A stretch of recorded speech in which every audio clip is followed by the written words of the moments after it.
ಮನುಷ್ಯರು ಸೇಡು ತೀರಿಸಿಕೊಳ್ಳೋಕೆ ಹೆಣಗಳನ್ನು ಬೀಳಿಸೋದನ್ನು ಕೇಳಿರ್ತೀರಿ. ಆದರೆ ಇಲ್ಲಿ ಆನೆಯೊಂದು 14 ವರ್ಷ ಕಾಲ ಕಾದು ಕೊನೆಗೂ ಕುಟುಂಬವೊಂದರ ಮೇಲೆ ದಾಳಿ ನಡೆಸಿ ಸೇಡನ್ನು ತೀರಿಸಿಕೊಂಡಿದೆ. ಅಷ್ಟಕ್ಕೂ ಆನೆಯ ಸೇಡಿಗೆ ಕಾರಣ ಏನು ಹಾಗೂ ಆ ಸೇಡಿನ ಜ್ವಾಲೆಗೆ ಬಲಿಯಾದವರು ಎಷ್ಟು ಜನ ಇಲ್ಲಿದೆ ನೋಡಿರಿ. ಅಮ್ಮನ ಹಣವೂ ಬೇಕು, ನೌಕರಿಯೂ ಬೇಕು.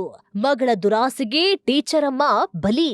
ಹುಲಿ, ಸಿಂಹ, ಚಿರತೆ ಇವುಗಳು ಒಮ್ಮೆ ರೊಚ್ಚಿಗೆದ್ರೆ ಸಾಕು, ಬಾಯಿಗೆ ಬಿಸಿ ನೆತ್ತರಿನ ರುಚಿ ತಾಕುವ ತನಕವೂ ಶಾಂತ ಆಗುವಂತ ಸ್ವಭಾವವೇ ಇಲ್ಲ.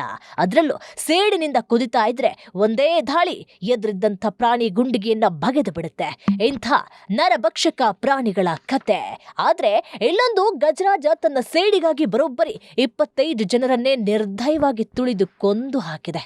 ಎಸ್, ಪ್ರಾಣಿಗಳು ಕೋಪಗೊಳ್ಳುತ್ತೆ, ದಾಳಿ ಮಾಡುತ್ತೆ, ತನ್ನ ಪ್ರದೇಶ ಕಾಪಾಡಿಕೊಳ್ಳುತ್ತೆ. ಇದಿಷ್ಟೇ ನಮಗೆ ಗೊತ್ತಿರೋದು. ಆದ್ರೆ ಅವು ಸೇಡನ್ನ ತೀರಿಸಿಕೊಳ್ಳುತ್ತೆ. ಮನುಷ್ಯರೇ ಬೆಚ್ಚಿ ಬೀಳಬೇಕು. ಈ ಕಾಡು ಪ್ರಾಣಿಗಳ ಸವಾಸವೇ ಬೇಡ ಅನ್ನೋ ರೀತಿಯಲ್ಲಿ ಬೆನ್ನು ಬಿದ್ದು ಸೇಡನ್ನ ತೀರಿಸಿಕೊಳ್ಳುತ್ತೆ. ನೇಪಾಳದ ಚಿತ್ವಾನ್ ಕಾಡಿನ ದುರ್ಬೆ ಅನ್ನೋ ಹೆಸರಿನ ಒಂಟಿ ಸಲಗ ಕೂಡ ಮಾಡಿದ್ದು ಇದೆ. ಸಾಮಾನ್ಯ ಆನೆಗಳಂತೆ ಕಾಣಿಸುವ ಈ ದುರ್ಬೆ ಕಳೆದ 14 ವರ್ಷಗಳಲ್ಲಿ ಒಂದೇ ಕುಟುಂಬದ 4ರನ್ನ ಬಲಿ ಪಡ್ಕೊಂಡಿದೆ.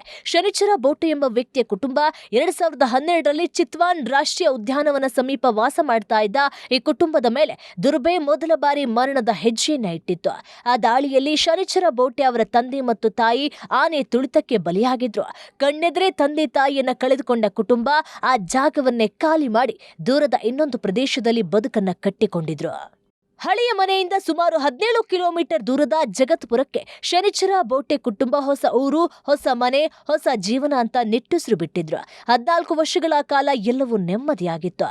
ಆದ್ರೆ ದುರ್ಬೆ ಅನ್ನೋ ಆನೆ ಮತ್ತೆ ಇದೇ ಕುಟುಂಬ ಹುಡುಕಿಕೊಂಡು ಬಂದು ಮತ್ತೆ ದಾಳಿಯನ್ನು ನಡೆಸಿದೆ.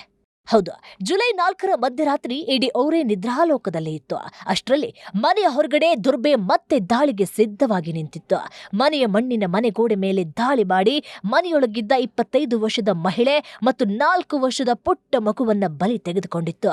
ಕೊನೆಗೆ ಮನೆಯೊಳಗಿದ್ದ ಇನ್ನೋರ್ವ ಮಹಿಳೆ ಒಡ ಹುಲ್ಲಿಗೆ ಬೆಂಕಿ ಹಚ್ಚಿ ಆನೆಯನ್ನು ಓಡಿಸುವಲ್ಲಿ ಯಶಸ್ವಿಯಾದ್ರೂ ಆ ಬೆಂಕಿಯೇ ಮನೆಗೂ ಹಬ್ಬಿ ಎಲ್ಲವನ್ನ ಭಸ್ಮ ಮಾಡಿತು. ಪ್ರಾಣ ಉಳಿದ್ರೂ ಕುಟುಂಬದ ಭವಿಷ್ಯ ಮತ್ತೆ ಕರಕಲಾಗಿತ್ತು. ಈ ದುರ್ಬೆ ಆನೆ 2010ರಲ್ಲಿ ಮೊದಲ ಬಾರಿಗೆ ಮನುಷ್ಯನನ್ನ ಬಲಿ ಪಡ್ಕೊಂಡಿತ್ತು. ನೇಪಾಳದ ಅಂಕಿಅಂಶಗಳ ಪ್ರಕಾರ ಇದುವರೆಗೆ 25ಕ್ಕೂ ಹೆಚ್ಚು ಜನರನ್ನ ಇದು ಬಲಿ ಪಡೆದಿದೆ ಹಾಗೂ 60ಕ್ಕೂ ಹೆಚ್ಚು ಮನೆಗಳನ್ನ ಧ್ವಂಸ ಮಾಡಿದೆ. 2012ರ ದಾಳಿಯ ಬಳಿಕ ಆನೆಯನ್ನ ಹೊಡೆದು ಉರುಳಿಸಲು ಕಾರ್ಯಾಚರಣೆ ನಡೆದಿತ್ತು. ಗುಂಡೇಟು ತಿಂದ ದುರ್ಬೆ ಕಾಡಿನೊಳಗೆ ನಾಪತ್ತೆಯಾಗಿತ್ತು. ಅದು ಸತ್ತಿರಬಹುದು ಅಂತ ಅಧಿಕಾರಿಗಳು ಭಾವಿಸಿದ್ರು. ಆದ್ರೆ 2026ರಲ್ಲಿ ಅದು ಮತ್ತೆ ಪ್ರತ್ಯಕ್ಷವಾಗಿ ಮತ್ತೆ ಹಾವಳಿಯನ್ನ ಎಬ್ಬಿಸಿದೆ.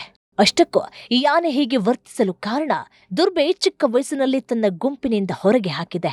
ಒಂಟಿತನ, ಆಹಾರಕ್ಕಾಗಿ ಮಾನವ ವಸತಿಗಳತ್ತ ನಡೆದ ಓಟ, ನಂತರ ಮನುಷ್ಯರ ಮೇಲೆ ಬೆಳೆದ ದಾಳಿ ಸ್ವಭಾವ ಇದೆಲ್ಲ ಸೇರಿ ಅದನ್ನ ಅಪಾಯಕಾರಿ ಪ್ರಾಣಿಯನ್ನಾಗಿ ರೂಪಿಸಿದೆ.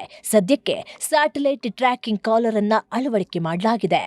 ಈಗ ಈ ಆನೆಯನ್ನ ಹತೋಟಿಗೆ ತರಲಾಗಿದ್ರು ಮತ್ತೆ ದಾಳಿ ನಡೆಸುವಂತಹ ಭಯ ಕಾಡ್ತಾ ಇದೆ. ಹಾಗೇನಾದ್ರೂ ದುರ್ಬೆ ಮತ್ತೆ ದಾಳಿ ನಡೆಸಿದ್ದೇ ಆದಲ್ಲಿ ನೇರವಾಗಿ ಗುಂಡು ಹೊಡೆದು ಸಾಯಿಸೋದು ಪಕ್ಕಾ.